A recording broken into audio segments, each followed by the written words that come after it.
في السماء بروجا وجعل فيها سراجا وقمرا منيرا الذي جعل الليل والنهار خلفة لمن أراد أن يذكر أو أراد شكورا وعباد الرحمن الذين يمشون على الأرض وإذا خاطبهم الجاهلون قالوا سلاما الذين يبيتون لربهم سجدا وقياما والذين يقولون ربنا اصرف عنا عذاب جهنم إن عذابها كان غراما وسهر ومواما إذا أنفقوا لم يسرفوا ولم يقتروا وكان بين ذلك قواما والذين لا يدعون مع الله إلها آخر ولا يقتلون النفس التي حرم الله إلا بالحق ولا يزنون ومن يفعل ذلك يوم القيامة ويقول فيهم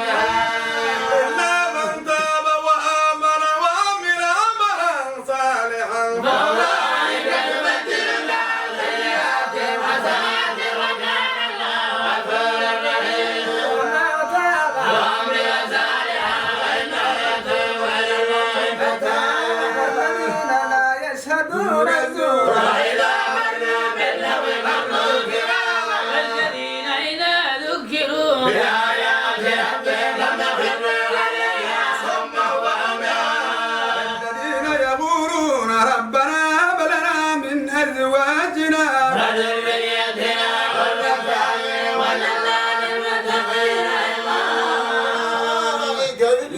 غرفة بما صبروا ويلقون فيها تحية وسلاما خالدين فيها حسنة مستقرا ومقاما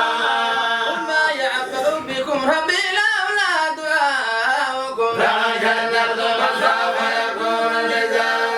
بسم الله الرحمن الرحيم طاسم تلك آيات الكتاب المبين فاغفر نفسك ألا يكونوا مؤمنين نشأ ننزل عليهم من السماء آية فظلتنا وهمها خالدين آياتهم بهم من الرحمن بالذين كانوا عنه معرضين وسيأتيهم أنباء ما كانوا به يستهزئون ولم يروا للأرض ربنا فيها من كل شيء كبير الآية وما كان أكثر المؤمنين ربك لهو العزيز الرحيم نادى ربك موسى أن ائت قوما ظالمين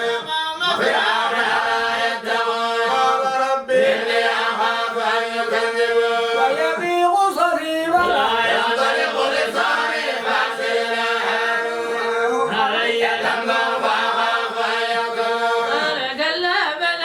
بآياتنا إلا معكم مسمعون اتجاه فرعون فقولا إنا رسول رب العالمين